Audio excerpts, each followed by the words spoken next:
Kenapa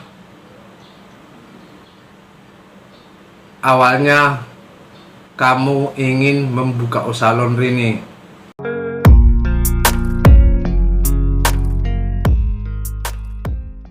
Halo sobat, berjumpa lagi di channel saya, yaitu channel tentang membahas tutorial usaha laundry.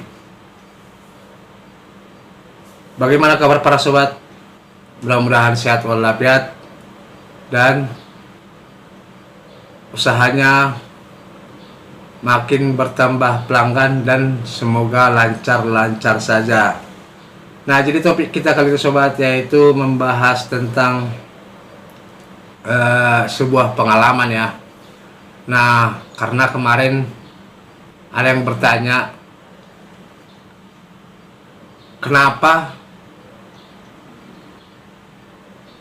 awalnya kamu ingin membuka usaha laundry ini, dan kenapa dengan tertarik dengan usaha ini. Nah, seperti ini sobat ya. Masalah istilahnya saya kenapa tertarik dalam usaha laundry ini, yang pertama yaitu bisalah dibilang usaha yang menjanjikan ya. Tapi memang walaupun banyak usaha laundry yang masih sepi di berbagai tempat, cuman yang saya bilang ini kenapa ini jadi menjanjikan, karena lokasi strategis. Nah, memang kalau lokasi usaha laundry strategis, otomatis penghasilannya atau pendapatannya pun cukup lumayan. Itu yang pertama. Yang kedua, usaha ini karena bisa juga dibilang istilahnya tiap hari itu pasti ada pakaian, berbagai istilahnya individu yang memakai pakaian baju kotor ya, otomatis tiap hari itu ada pemasukan.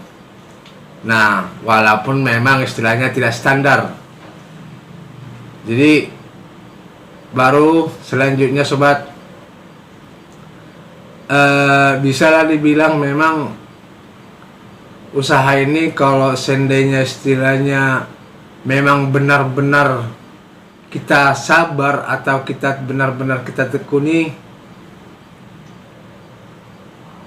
penghasilannya bisa di luar dugaan kita. Nah, apalagi makanya seperti saya bilang tadi, apalagi lokasinya strategis. Nah, tidak sedikit sobat para pengusaha laundry yang sukses. Nah, kalau banyak yang bilang istilahnya karena saya sudah sekian lama tapi gitu-gitu aja. Nah, coba kita koreksi usaha kita. Masalahnya di mana? Kenapa istilahnya peminatnya berkurang? Nah, karena banyak sobat, kita tidak bisa bilang istilahnya hasil kerja kita itu sudah wow di mata orang atau sudah bagus banget di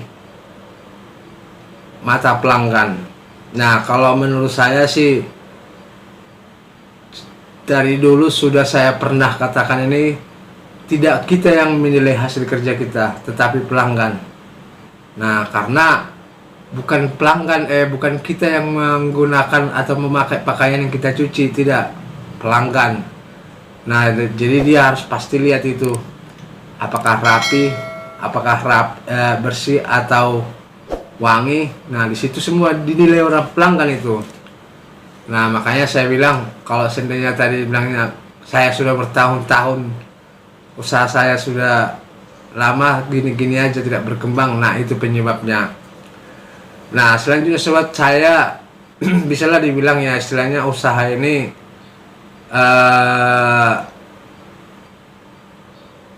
bukan usaha istilahnya, maaf ya, bukan barang busuk, tidak. Jadi istilahnya bertahan. Nah, jadi nggak ada sistem kadaluarsanya. Kadaluarsa yang istilahnya yang kita kerjakan ini, tidak. Nah, tergantung memang istilahnya kendalanya di usaha laundry ini paling utama itu perputaran uangnya. Nah, dimana istilahnya tiap hari itu kan seperti yang saya katakan tadi itu, penghasilannya itu memang tidak bisa kita hitung rata-rata berapa dia per hari. Nah, karena kenapa? Tidak mungkin pelanggan berbarengan atau bersamaan tiap hari ngambil pakaiannya kan. Nah, pasti ada itu 1, 3 atau sampai 7 orang per hari. Nah, itulah makanya sobat, tidak bisa kita pastikan berapa per hari itu dapat kita. Nah, lain hal kalau bulanan baru bisa kita hitung. Nah, makanya ada catatan bulanan dalam dunia usaha laundry.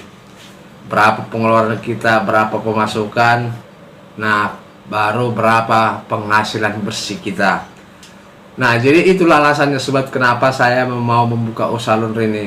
Karena seperti yang saya katakan tadi itu, ya tiap hari itu ada pemasukannya.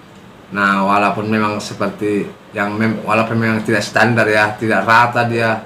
Contoh 500 per hari tidak tiap hari seperti itu, 500 tidak. Nah, tapi ini sobat, itu yang alasan saya tadi ini karena lokasinya strategis ya. Nah, jangan nanti ada yang bilang, saya sudah lama banget gitu-gitu aja. Karena berbeda sobat, lokasi strategis sama laundry rumahan dan laundry koin itu berbeda-beda. Nah, kalau laundry rumahan itu kan istilahnya para awal-awalnya itu kan kita hanya di komplek, istilahnya tetangga ke tetangga. Nah, kalau istilahnya laundry yang udah khusus menyewa tempat itu istilahnya sudah bukan di komplek lagi, bahkan sampai keluar daerah kita, kadang kita menjemput menggunakan motor. Nah, jadi itulah sobat, kira-kira seperti itulah alasan saya kenapa saya tertarik dengan usaha ini. Oke sobat, kira-kira sampai di sini video saya kali ini. Jangan lupa subscribe, ketik tanda lonceng supaya tidak ketinggalan video saya berikutnya. Terima kasih dan sampai jumpa kembali.